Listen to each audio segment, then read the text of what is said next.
चालाकी से बात कैसे करें? चालाकी से बात करने का मतलब है कि सामने वाले को पता भी ना चले और आप अपनी बातों के माध्यम से उसे अपने काम के लिए राजी कर लें। चालाकी से बात करने का अर्थ है कि सामने वाले को यह एहसास हो कि उसका काम हो रहा है, उसकी जीत हो रही है, जबकि असल में आपका काम बन रहा होता है। ज़िंदगी में आपके कौशल से कहीं ज़्यादा महत्वपूर्ण होती है आपकी कम्युनिकेशन स्किल, यानी आपके बात करने का तरीका। इस वीडियो में मैं आपको केवल चालाकी से बात करना नहीं, बल्कि लोगों का दिल जीतना भी सिखाऊंगा। यह बहुत ज़रूरी है, खासकर जब आपको उन लोगों से काम लेना हो जो थोड़े कठिन स्वभाव के होते हैं और जिनको समझाना मुश्किल होता है। क्या आपने कभी किसी प्रसिद्ध व्यक्ति का इंटरव्यू सुना है? उनकी बातें सुनकर पता चलता है कि वे अपने क्षेत्र में जितने निपुण हैं, उतने ही अपने विचार व्यक्त करने में भी। वे जानते हैं कि कैसे लोगों को अपनी बातों से प्रभावित करना है और उनके मन की जटिलताओं को समझना है। आप में एक ऐसी क्षमता है जिसे अक्सर लोग पहचानते हैं, लेकिन जब बोलने की बारी आती है तो डर और संकोच उन्हें घेर लेता है। वे यह भूल जाते हैं कि क्या कहना है, कैसे बातचीत करनी है और कैसे सामने वाले का दिल जीतना है, उन्हें अपना फ़ैन बनाना है। मेरी बातों पर ध्यान दें। देखिए, इस दुनिया का सबसे ताकतवर हथियार आपके शब्द होते हैं, चाहे वो लिखे हुए हों या बोले गए। सही समय, सही ढंग और सही व्यक्ति पर इन्हें प्रयोग करना सीख लें तो आपकी ज़िंदगी ही नहीं, पूरी दुनिया बदल सकती है। शब्द फूल की तरह नर्म और सौम्य हो सकते हैं या तीर की तरह तेज और प्रभावी। कभी कभी ये घाव भर देते हैं तो कभी कभी नए घाव भी पैदा कर देते हैं। इस वीडियो में हम बातचीत के पहलुओं पर बात करेंगे, कैसे लोगों को अपने शब्दों से कन्विंस करें और चालाकी से उन्हें मना लें। शब्द तीर की तरह होते हैं और उन्हें चलाने से पहले आपको ये सोच लेना चाहिए कि किस पर छोड़ रहे हैं, क्यों छोड़ रहे हैं और इसका क्या परिणाम होगा। याद रखिए, ऊपर वाले ने हमें 2 कान और 1 मुंह इसलिए दिए हैं ताकि हम सुने ज़्यादा और बोले आधा। ऊपर वाले ने हमें 2 हाथ और 1 मुंह इसलिए दिए हैं ताकि हम मेहनत करें और काम में जुट जाएं। 2 पैर इसलिए दिए हैं ताकि हम मुश्किल समय में भी चुप रहते हुए अपने रास्ते पर बढ़ते रहें। 2 कंधे और 1 सिर इसलिए दिए हैं ताकि आप बिना बात किए अपनी जिम्मेदारियों को निभा सकें। चलिए अब चालाकी से बातचीत करना सीखते हैं, लेकिन यह ध्यान रहे कि चालाकी का मतलब ये नहीं है कि आप स्वार्थी बन जाएं और किसी का गलत फ़ायदा उठाएं। यहाँ मैं आपको 5 महत्वपूर्ण टिप्स बताने जा रहा हूँ, जिन्हें ध्यान से सुनिए। टिप 1, दूसरे व्यक्ति से कनेक्ट करना। इस दुनिया में बहुत से लोग जब बात कर रहे होते हैं तो हर चीज़ को व्यक्तिगत रूप से लेने लगते हैं। वे केवल अपनी बातें करते रहते हैं और दूसरों का सुनना भूल जाते हैं। एक अच्छी कॉन्वर्सेशन की शुरुआत सुनने से होती है। भागवत गीता के प्रारंभ में श्री कृष्ण ने ज़्यादा कुछ नहीं कहा। अर्जुन ने अपनी सारी बातें समाप्त की और भगवान चुपचाप सुनते रहे, क्योंकि भगवान चाहते थे कि अर्जुन का मन समझे। किसी से कनेक्ट करने के लिए सुनना बेहद ज़रूरी है। आप देखिए कि उस व्यक्ति का मूड क्या है। क्या वह उस तरह के बात करने के लिए तैयार है या वह किसी बड़े दुख से गुजर रहा है। पहले सुनना सीखें, फिर बोलना। टिप्स नंबर 2, लोगों का दिल जीतना। एक बात समझ लें, लोगों को अपने साथ अच्छा महसूस कराएं। अगर आपको किसी से काम निकलवाना है तो उनकी थोड़ी प्रशंसा करनी होगी।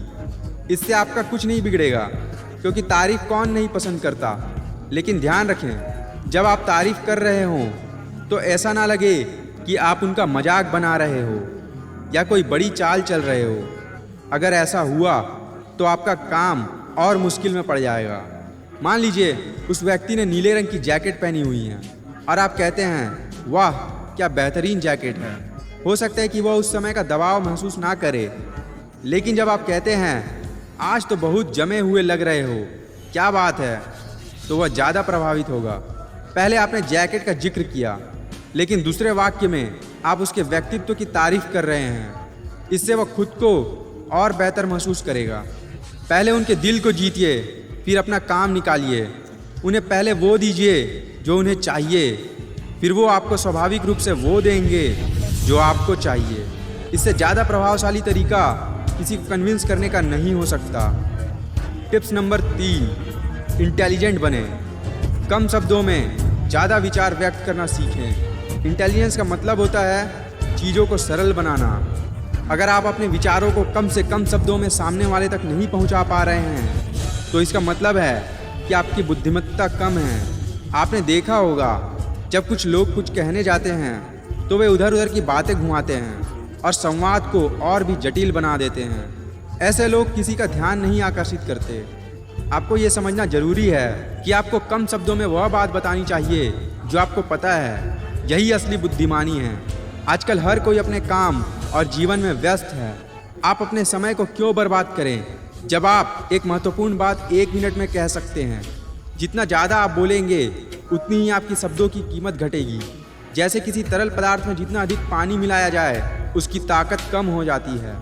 इसीलिए अपने शब्दों को संक्षिप्त रखें, कम बोलें लेकिन प्रभावी बोलें। टिप्स नंबर 4, अपने बोलने के तरीके को सुधारें। जब आप कुछ कह रहे हों तो उसे सीधे और स्पष्ट तरीके से कहें। आपने देखा होगा कुछ लोग बहुत बेकार ढंग से बात करते हैं और उनकी आवाज़ भी ठीक से सुनाई नहीं देती। ऐसे में इस बात का ध्यान रखें कि आपके शब्द स्पष्ट हों। आपको अपने वाक्यों में भावनाओं को शामिल करने की कोशिश करनी चाहिए। जब आप बातें कर रहे हों तो आपको अपने वॉल्यूम को माहौल के अनुसार एडजस्ट करना ज़रूरी है। कई बार आपको किसी संवेदनशील मुद्दे पर बात करते समय ध्यान से बोलना पड़ता है। अगर सामने वाला अच्छे मूड में है तो आपको भी उसी अंदाज में बातचीत करना है। यदि उन्हें कोई समस्या है तो थोड़ी रुकावट के साथ बात करें और पहले उनकी प्रॉब्लम को समझें। आपके शब्दों से ज़्यादा मायने रखता है आपका तरीका। मान लीजिए आप किसी के घर जाते हैं, उन्हें आपके शब्दों से ज़्यादा आपके व्यवहार प्रभावित करेंगे। पहले ये 2 वाक्य सुनिए। पहला, यार क्या ज़िंदगी है, और दूसरा, क्या ज़िंदगी है यार। दोनों वाक्य एक ही शब्दों में हैं लेकिन बोलने के तरीके से दोनों के मीनिंग अलग अलग निकलते हैं। शब्द तो सभी के पास होते हैं। जिनके पास जुबान और ज्ञान है वे कई शब्द बोल सकते हैं, लेकिन असली कला उसी के पास होती है जिसे भावनाओं का एहसास होता है। टिप्स नंबर 5, सरप्राइज़ देना और मदद करना सीखें। अगर आप कहीं नौकरी करते हैं तो एक दिन बिना किसी खास मौके के ऑफिस जाते समय स्टाफ के लिए चॉकलेट या समोसा ले जाएं। जब वो आपसे पूछे, भाई क्या बात है, आज कुछ स्पेशल है क्या, तो सीधे उन्हें बोलिए कि मैं बहुत लकी हूँ जो आप जैसे लोगों के साथ काम कर रहा हूँ और मैं इसी का शुक्रिया अदा कर रहा हूँ। जलने वाले भी थोड़े देर के लिए खुश हो जाएंगे। इसीलिए बिना किसी स्वार्थ के किसी का मदद करें। जब आपको अपनी बात मनवानी हो तो बच्चे से सीखिए। जब उन्हें चॉकलेट या आइसक्रीम चाहिए होती है तो वे आपकी बात मानने के लिए तैयार हो जाते हैं। वे ऐसा करते हैं कि बस चॉकलेट मिल जाए फिर कार्टून देख लेंगे। यही बच्चों की बुद्धिमानी होती है। आपको भी उनकी तरह ज़रूरत के अनुसार ढलना सीखना होगा। मैं जल्दी से एक बार फिर इन 5 टिप्स को आपके सामने रखता हूँ। टिप्स नंबर 1, अगले व्यक्ति से कनेक्ट होने के लिए सुनना सीखिए। टिप्स नंबर 2, लोगों का दिल जीतना सीखिए। टिप्स नंबर 3, कम शब्दों में ज़्यादा विचार व्यक्त करना सीखिए। टिप्स नंबर 4, अपने बोलने के तरीके को सुधारिए। और टिप्स नंबर 5, सरप्राइज़ देना और मदद करना सीखिए। दोस्तों, इन 5 टिप्स को अपने डेली के ज़िंदगी में इस्तेमाल करना शुरू कीजिए। मुझे पूरा विश्वास है कि इससे आपके बोलने का तरीका, लोगों को कन्विंस करने की कला और लोग आपको किस नज़रिए से देखते हैं, सब में बदलाव जरूर आएगा। अगर आपको यह वीडियो पसंद आया तो एक लाइक करिए, इस कमेंट करें, और यदि आप किसी खास टॉपिक पर वीडियो देखना चाहते हैं तो उसके बारे में कमेंट भी जरूर करिए। मिलते हैं अगली वीडियो में। जय हिंद, जय भारत।